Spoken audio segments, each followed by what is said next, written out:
Assalamualaikum warahmatullahi wabarakatuh. Kembali Jadi Sultan TV menjumpai Anda dengan video terbarunya kali ini teman-teman.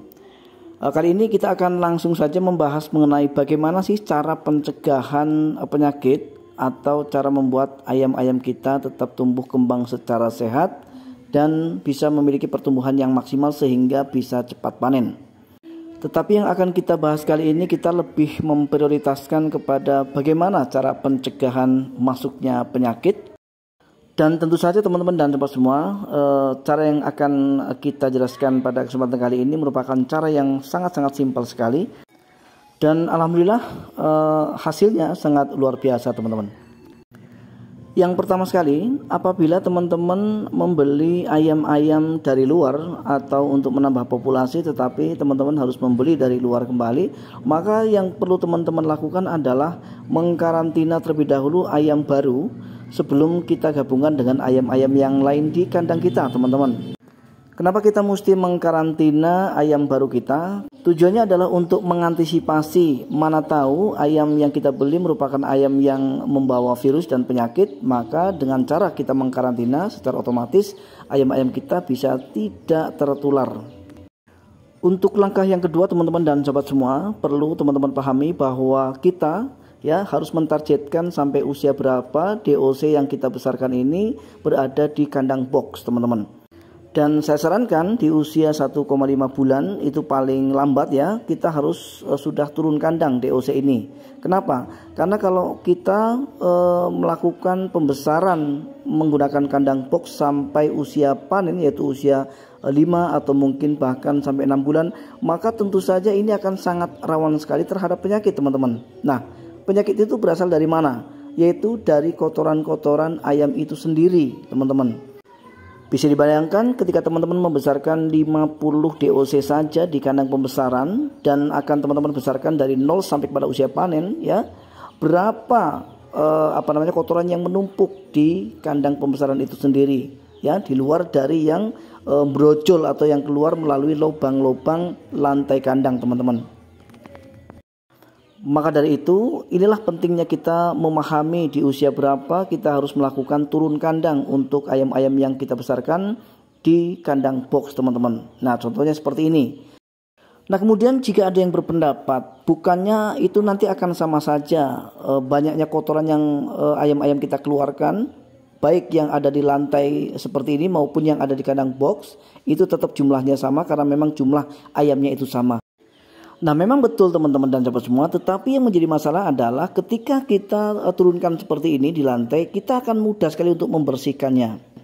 Berbeda halnya dengan ketika kita kurung atau kita masukkan ke kandang box dari usia 0 sampai kepada usia panen, Dari banyaknya kotoran-kotoran yang keluar, tentu saja meskipun berapa persen pasti ada yang menyangkut menyangkut di lantai kandang. Nah, itu jika dipertahankan sampai kepada usia 5 bulan teman-teman, yaitu usia panen ayam ini, bisa dibayangkan teman-teman berapa jumlah kotoran yang menumpuk di lantai kandang pembesaran ini. Nah, kemudian inilah yang memicu terjadinya amoniak dan pada akhirnya ayam menjadi tidak nafsu makan. Ketika ayam sudah tidak nafsu makan, otomatis mereka pasti akan sakit, dan setelah sakit ada kemungkinan ayam-ayam kita pasti mati teman-teman. Teman-teman boleh mencontoh apabila teman-teman cocok dengan apa yang saya lakukan, yaitu saya membakar kandang pembesaran ayam saya yang usianya sudah puluhan tahun teman-teman, yang mana lantai kandangnya itu penuh dengan kotoran.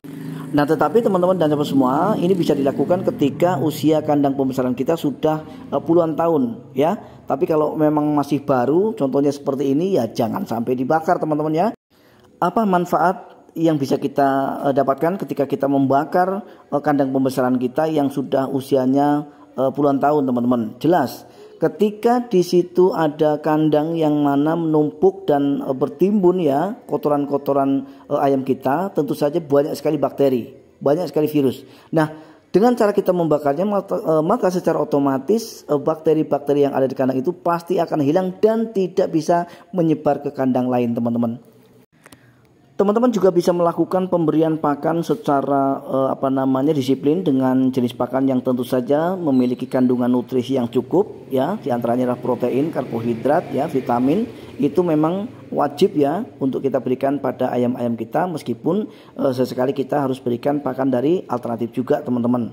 Nah, selain itu pembersihan kandang teman-teman. Pembersihan kandang itu merupakan kunci dari keberhasilan kita dalam beternak ayam kampung teman-teman. Dengan kandang yang bersih pasti akan menciptakan ayam-ayam yang sehat teman-teman. Dan dengan ayam-ayam yang sehat tentu saja kita pasti akan berhasil untuk melakukan panen. Dengan kita berhasil panen, masalah untung besar atau kecilnya itu tergantung rezeki kita. Dan kemudian langkah selanjutnya teman-teman dan sahabat semua, kita bisa memberikan ramuan-ramuan herbal yang sama sekali tidak membutuhkan biaya. Seperti kita harus mencari jahe ya, yang bisa kita tanam, kemudian buahnya kita ambil. Kemudian kunyit ya, biasa kita tanam di belakang rumah. Serai ya, tinggal tancap pasti akan tumbuh.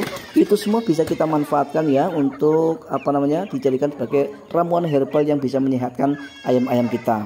Dan itu bisa kita aplikasikan seminggu sekali teman-teman. Baiklah teman-teman dan sahabat semua, saya rasa sampai di sini perjumpaan kita. Mudah-mudahan video kali ini bisa menginspirasi serta bermanfaat untuk kita semua.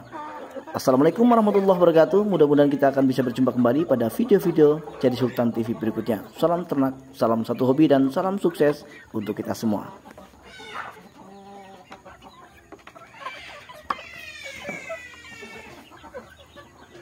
Bikin nangis aja loh.